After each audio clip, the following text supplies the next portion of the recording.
everyone, I'm George Burciaga with the US Roundtable, and I'm really excited for today's conversation. We have incredible powerhouse women running cities across the United States, changing the game. And today's conversation is titled The Blueprint for Our Future Cities. And we, like I said, we have incredible mayors. But before we start, I have to say thank you to a few folks.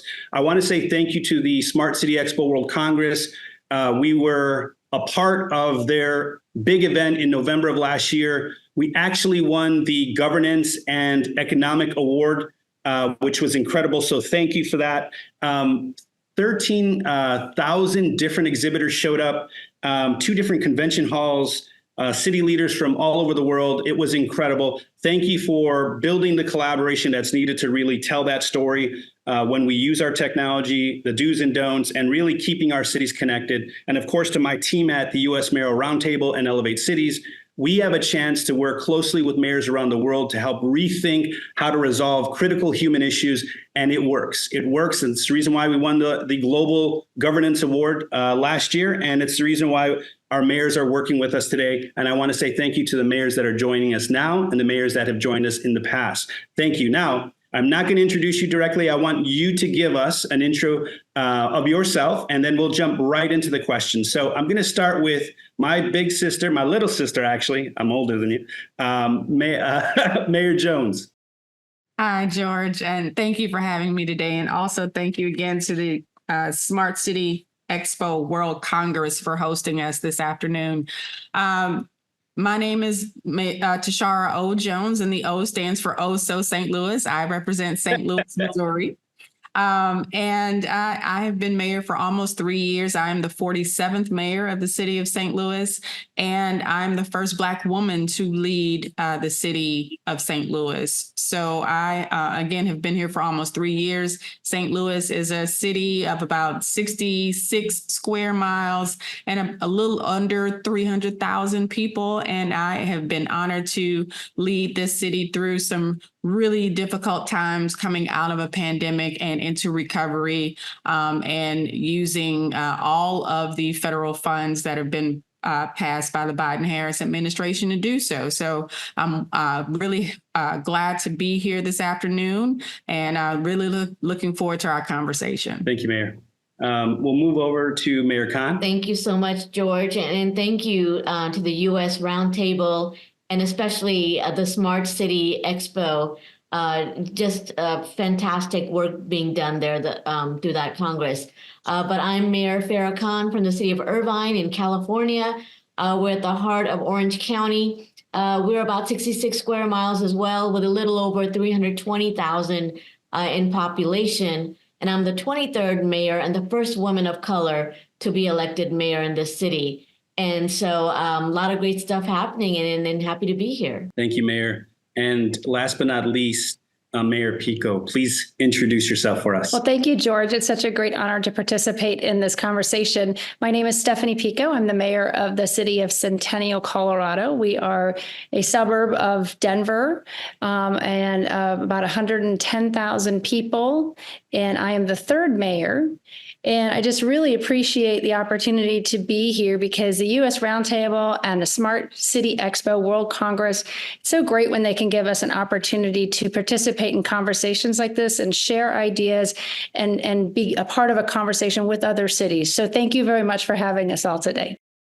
I want everyone to see how dynamic and diverse the group is, how powerful these mayors are. I think it's going to be an incredible conversation. While we look at the structure and the way mayors are operating their cities, but also the technology kind of leading the way.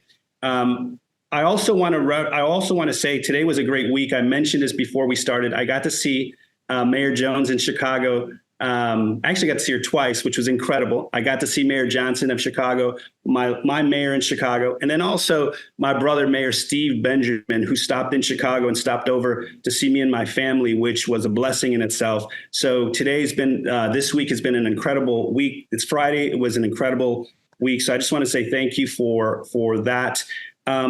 One other note, the US Roundtable just launched, in partnership with the city of Chicago, a task force. The largest technology companies in the world showed up. We launched our first session January 26th, and it's an 18-month program to really pull out all of the potential changes that could be made around public safety, intelligent infrastructure, and smart governance. The three very important sort of roles within government that help us move forward. I'll keep everyone posted as these roundtables continue to happen on the progress. Our next meeting is April 19th. Which will present scopes of work and changes for potential pilots. So I just want to say that the work we're doing, not only in Chicago, but also Los Angeles, Atlanta, and the fact that I have the ability to work with actually all three of these mayors at some capacity where we're really sharing ideas has been incredible. So thank you for that. Let's start with our questions and let's kind of dive right in. There's this dynamic between the types of city you operate. So Mayor Jones, when you answer this question, let's talk a little bit about the sort of breakup of the city. How are you dealing with its growth in public safety, using technology to really foster new efficiencies and sustainability? What are you doing, or what are some of the ideas you have, and how will that support some of the growth areas within the city? You have a really rich history in St. Louis. So, that's we're going to see a little bit of change in every city, but you have rich history, you have high growth. How are you using technology to really focus on some of those efficiencies and sustainability? Well, again, thank you, George, for having me. So before I became mayor, I was treasurer of the city of St. Louis, which is a citywide elected position. And I like to say I took that office from the 19th century to the 21st century. We just skipped over the 20th. When I became treasurer, we still use cash as our only form of payment. All of our parking meters, the treasurer is the parking supervisor. It's a bit unique to St. Louis. All of our parking meters were still in the 19th century as well, only accepting cash, no smart meters. And also our garages weren't accepting any alternative form of payment other than cash. So we quickly, within my first 4 years, upgraded the technology to smart meters, upgraded the technology infrastructure in our garage, and built a new IT department in the treasurer's office from ground up. And I took that same spirit of innovation to the rest of the city. So I became mayor in 2021. I served as treasurer from 2012 to 2021. And so we're doing the same thing in city government citywide. So we just launched our accounting system. We've been trying to migrate from an old mainframe system to a cloud-based accounting system. We launched that in April of last year. April of last year was also the last time we got a paper pay stub from the city. So we were stuck in the old ages. We're now upgrading our Department of Personnel, taking them virtually as well and trying to make sure that they are digital. They will be launching their new system, hopefully by the end of April, beginning of May, because when I took office, we were still using typewriters and triplicate forms in the year of our Lord, 2024. I remember the first week you started, I came to see you and you showed me a floppy disk. Yes. We're like, we're still using floppy disks. We had to scour the internet and eBay looking for floppy disks in order to transmit our payroll. So I have taken technology by the horns, literally, to try to upgrade the way that people navigate their city government, because I ran on a platform of making city government easier to understand, easier to participate in, and easier to navigate. Something that people may not think is innovative, but I hired our first police chief from outside of the city in our entire 260-year history. That had never happened before as well. And he uses data and data-informed decisions for deployment decisions of our police officers, because, again, just like every other city, we are also seeing a decline in the number of officers serving on our force. We're trying to recruit, but our recruitment cannot keep pace with the number of retirements that we're experiencing. We're partnering with our local universities, Washington University and St. Louis University, also to gather data on some of our programs, just like our Guaranteed Basic Income program, for example. They're going to gather data there. George was helpful with our what I call a direct cash assistance program, gathering data there with with the vendors that we use to distribute $500 payments to over 9,000 families during the pandemic. So we're also partnering with information technology companies on how we collect trash and our trash routes, our refuse routes, to making sure that they're efficient. Do we actually need 70 drivers, or is it somewhere around 40? So we're using it to figure out, all these old systems. Are they efficient? Are we working smarter, but not harder? And so these are the hard decisions. Change is hard, but we're pushing through because, again, I want to leave St. Louis better than I found it. I love it, Mary. There's so much that you said there, and it's incredible how much you know about technology at this point, right? Like the way you can talk to it. It's because you understand it. You understand the physical, the human part to it, and then also the technical components on what's going to help you move the city forward and find those efficiencies. Like you just mentioned, you mentioned 10 of them in the statement you just gave us, all like literally like back to back, and you've only been there 3 years. Right. And that's just the surface. There's a lot more that we're doing, but we don't have time, and I want to give time to my fellow panelists. So well, I commend you for that, and I've watched you through it, and your actions have become a really big figure for other mayors across the country, because you also play a very big role in other government-based organizations as well. So thank you for that. I'm going to move over to Mayor Khan. I've had the great fortune to visit you actually recently, and I'll tell you, driving in, I didn't say this when I got there, driving in, I see these EV chargers on the left. I'm like, okay, it's got EV charging coming in. I see the digital screens. I heard that you had fiber literally almost everywhere throughout the city. And then we talked to you, your incredible city manager, Oliver, your chief of police, like Mayor Jones, her chief of police, really get it. They get sort of why it's important, and probably more important, the human part to why it's important, not just policing alone, but the idea that people are involved with this process. So we had an incredible conversation with Irvine, known for a lot of its tech. While I was there, you talked about Honda coming in, several hundred new employees to support new technology, the advanced air mobility program that's being deployed across the country. Tell me how you're dealing with that, with your role as mayor, the structure of your city, and how you're managing growth under those circumstances as well. Absolutely. Irvine is one of the very few master planned communities, and we benefit from that. Not only that, but we're right now one of the top 10 fastest growing cities in the nation. And so when I came in as mayor a little over 3 years ago, and I was on the council prior to that, our city had this idea that we were a small town, and that's how it was run. And so when I came in with the idea that, we needed to become this innovation hub.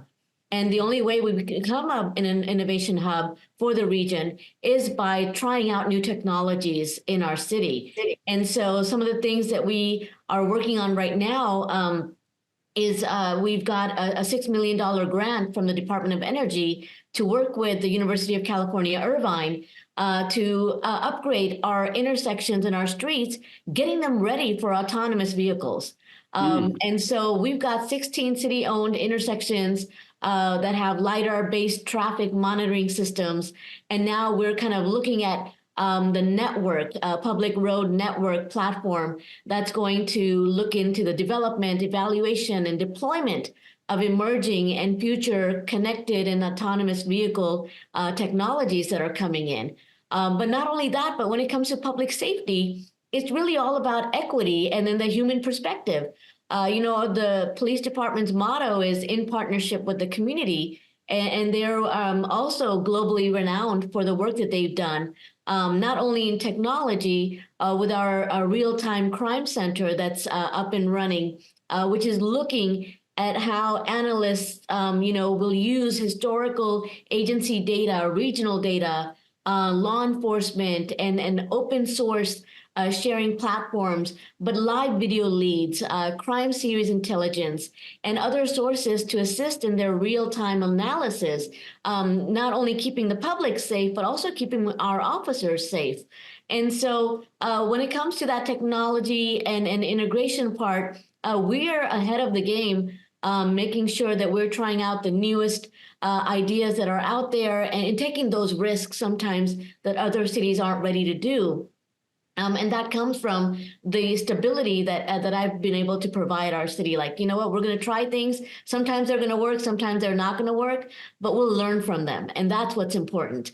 And so, we look at our great park, which is 1,300 acres of a former Marine base that we're converting into parkland, which has a sports complex. And now we're looking at the next phase, building the lakes that are actually going to be rain capture facilities as well, looking at structures that are going to have environmental sustainability components, trying to figure out different ways of transportation. What are the different modal aspects that are out there and available, whether it's through electric bikes or autonomous vehicles or shuttles and things like that. What can we do to make this park not just one of the biggest parks in the nation once it's completed, but also a place where people can come and learn from?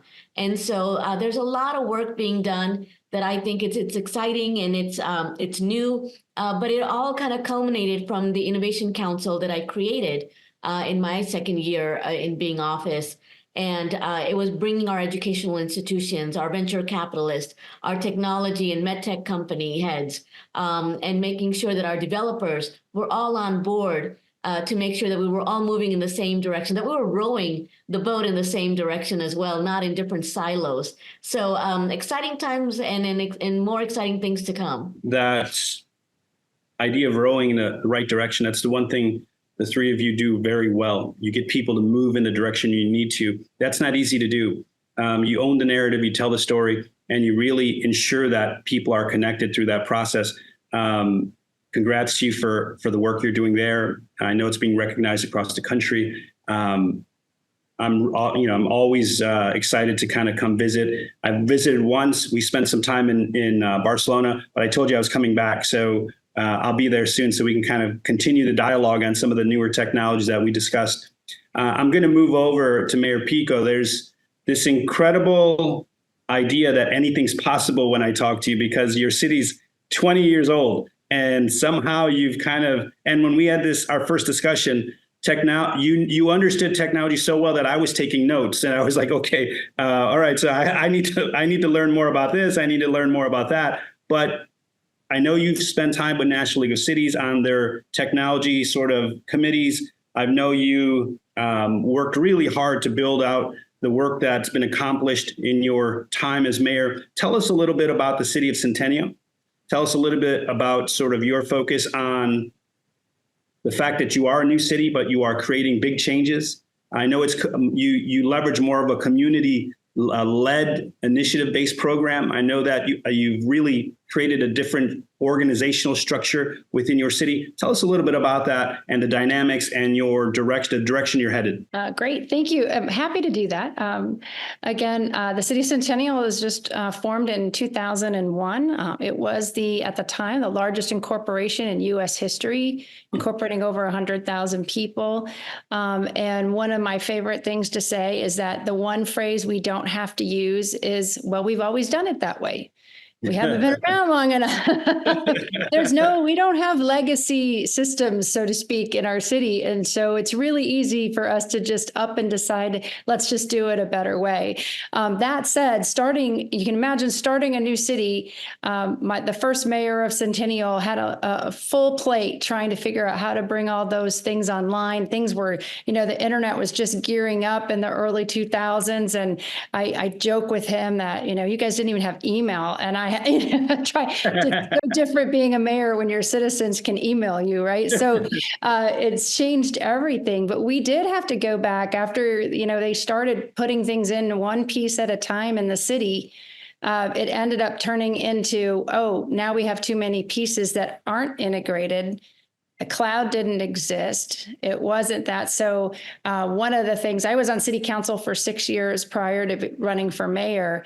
And as a city council person, I took the lead on the technology side of things that we were doing because I taught technology in education for 14 years, was an instructor.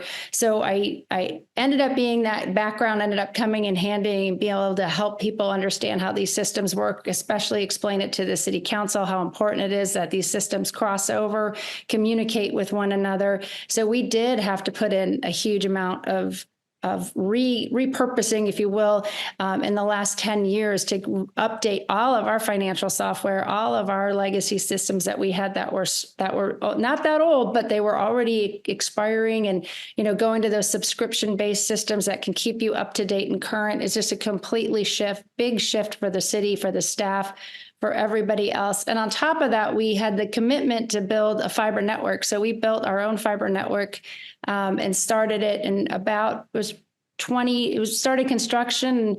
After all the design and approval, we went with an open source, open access fiber ring in our city that was built in a couple of years and finished completion in 2019. And we, utilized that concept of partnership to get that done. Our city citizens, talk about community driven. The establishment of Centennial was a completely community driven process. And then on top of that, they really didn't want the same old form of government. They wanted something different and small government with a little g. So we end up contracting with the Arapahoe County Sheriff's Office for our public safety arm, and we contract with Jacobs to do all of our public works. So for a city our size of 110,000 people, we have about 75, 80 employees that are full-time. The rest of it is all done with contracts and negotiations. And so we've gotten good at that part for sure. And it's great because you can pick really great partners who know their job and know how to do what they do best. And some of the technology pieces that we've been able to explore even further with our sheriff's office is they did their first emergency management operation testing with drones and using drones and how it can be part of that emergency management, emergency response. So that was a great thing. They also use computer aided dispatch, which is something that can really help with the efficiency of making sure you're sending the right equipment to the right place at the right time.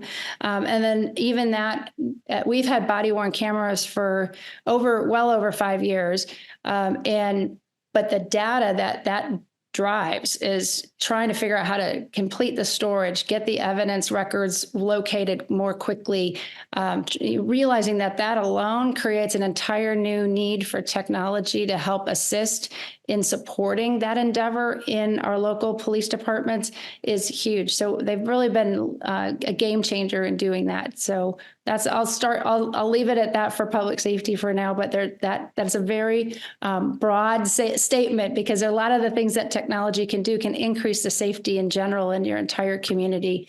And I think for sustainability, we need our fiscal sustainability is probably the most important thing that we look at because without that, we can't do any of the other things. Well, I mean, to that point, you actually are also taking over, I believe, and I don't know if taking over is the correct word, your light poles to be able to sort of accelerate the connection to your residents with other services and features. Can you talk a little bit about why you thought that would be a good idea in the direction you're headed? Yeah, that's been a huge lift, and I'm happy to say that accomplishment is finally finished.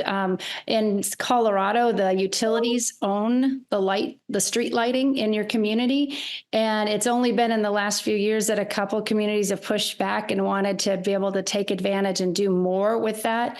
And so we were able to negotiate with Xcel Energy and complete the purchase of our light poles. And as you know, between that and having our own fiber network, we have the ability to expand into so many different areas of what just having that access and having more presence in the community spread out across the entire community. That is a very easy way to find out and acquire information as to what's happening in your community. And whether it's environmental information where you want to do air quality testing or noise information, if you want to find out how intersections are, or just even monitoring, traffic flow, lighting use, any kind of pedestrian access, what kind of motion's going on in that area so that you have the appropriate lighting, appropriate services in those communities. It's really will be helpful going forward. I think it's incredible. I know that all three of you are working to some degree in sort of building out public right of way that if we, and I know this because we've talked about it to some extent in different places, at some point when we hear a gunshot, the light will get brighter, the cameras will turn on, police will be dispatched, the bus will be told not to move in that area. The digital screens will show the alert, people will be notified on mobile. That data will be collected so that way we can be more predictive on where we're placing police. Advancing that even further now, what we're hearing, and I'd like to get your opinions on this, a lot of cities are now using AI. This is just a random thought because it's actually happening in a lot of different places. They're using AI in 911, either to accelerate the dispatch of calls. I was on with a group who said, and it's a technology partner that actually will use AI to capture a call. I'm speaking Spanish, translates to English in real time to the dispatch person. It shows up on the screen. And when they speak English back, it is translated back into Spanish. In real time, someone's yelling, you don't know what they're saying, police are on their way. It automatically does that. The second thing they're doing with AI is they're live streaming incidents. 2 weeks ago, they mentioned they leveraged the technology because it's already deployed in some cities. The woman was able to live stream her situation. She was being abused by her husband. She was able to live stream the room she was in to show the weapons he had in the room. And the police were able to manage that situation much differently, walking into it than they would if they didn't know that. And because she couldn't talk because he was there, but she was able to turn it on. And then one of the options was live stream. So it was able to capture room, radius, what was in the room, location, GPS coordinates to the live streaming and call. So the police knew exactly where that person was in the building. So the intelligence that we're seeing is really sophisticated. Just wanted to get your thoughts on your feeling of that type of technology, AI in general, or if there's any thoughts of potentially using it. Any of you, please just chime in. So George, you must have been listening to a conversation that we're currently having right now about about technology surveillance and how that affects the community. It's no secret that St. Louis has had its run-ins with protests in the past since 2014 and the death of Mike Brown, which we will celebrate or not celebrate or acknowledge the 10-year mark this year. We've had several subsequent protests. I'm sure everybody had protests during the death of George Floyd. And what the conversation we're currently having is about the responsible use of new technology. And so just a couple of weeks ago, I signed an executive order making sure that these kinds of smart technologies are regulated and that the public has oversight into the process before we deploy the technology in our streets. Even though I signed an executive order, the Board of Aldermen is still debating a current bill, and we're trying to get to middle ground. When you're negotiating legislation with your council, it's like sausage making. But one of the things I made sure was in my executive order is that this technology cannot be used in a way to target people or to use it in any sort of way other than for crime fighting, for the stated use. And we put our use plans of our current use of technology out on the police department's website because we want to let our citizens know these are the technologies we're currently using and this is how we're using it. In particular, what comes up every year in the budget process is a group of activists want us to stop using ShotSpotter. Well, when we hired our new police chief, I found that we weren't using ShotSpotter in the right way because I was one of those people like, oh no, we need to stop using it. but our chief uses it in a way to make sure that we are picking up the bullet casings every time it goes off. He sends officers out to the community to pick up the bullet casings. And then we run those through our national database, through the gun crime database.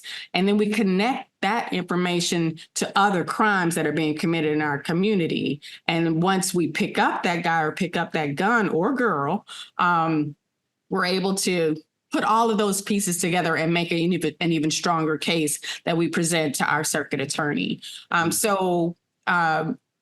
Just saying all that to say we have to be really careful and really and make sure that we are being responsible and not using technology to target our citizens. Makes perfect sense. And it's a good, you got to look at it in a balanced way, right? You want to make sure that you're doing good, but you got to make sure that it's not affecting anyone in a negative form, which I think you're exactly right. Anyone else? The only thing I'll add to that is, when you're working with AI, it's so important that the data privacy and security regulations are in place prior to any sort of deployment. And I know that that's something that we're looking at right now before we integrate any AI into any of the work that we do. Mayor Khan, to both of your points, what I'm seeing based on the work we're doing with cities across the world is that everybody wants to be able to use technology for good, but what they're doing right now, to both your points, is they're actually building the ordinances that support how to use it, right? So you hit it on the head. So I know Chicago just drafted their ability to use AI, and it works around all of what you said, including piloting everything and testing before anything's ever released, which is, I think, the right way to go. I know Los Angeles did the same, New York did the same.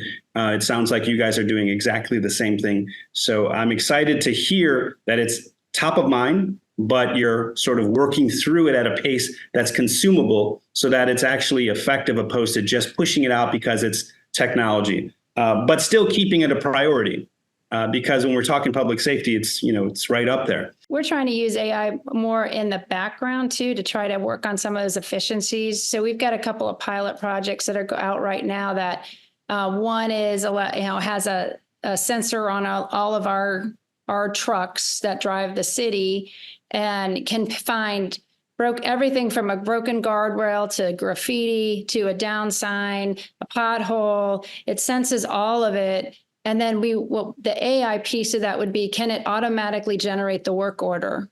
So that someone doesn't have to go back and look at the video, but it's automatically pinging it as, here's the work order. It's working in with the systems that we already have in place. And so it's really important that a lot of these things that you pick up on have the ability to kind of be any agnostic to any type of technology, that you can tack them on to whatever piece and platform that you're using. And so that we have also a pilot project called TerraSound, and it's an old technology that the military used, but it picks up vibrations in the ground, and it can tell if somebody is drilling or cutting next to your fiber lines by picking up the vibrations, and you run it across your fiber. And that's the same next thing is like, oh, if someone is drilling, if there's some kind of activity going on, does it automatically send out the work order to say, hey, notified, here's the location of this, what work is supposed to be going on at this location, or what work hasn't been permitted yet to go on at this location? And can we just automatically then just put out our public works people to observe it and find out what's happening in the area? I think that's incredible. So not only building out the efficiencies, but also preventative actions, right? I love it. So we're going to get ready to wrap up. I'd like to say thank you to all three of you for, again, becoming game changers as mayors, personal friends, but also leaders that really support the thought leadership, the actions that are required. And at the end of the day, individuals that, we need more of. We need to see more women out there doing it. We need to empower. We need to ensure that everything that you need, you have in order to be successful. So thank you to all three of you. I'm going to say thank you to Smart City Expo World Congress for their incredible partnership. Our special advisors, Mayor Hancock, Mayor Davis, Mayor Perkins, and a few others, our team, Serena, and everyone else that supports all this to happen. And I really appreciate you. Thank you for joining us. and we'll see you soon. Thank you Thank for you. having us.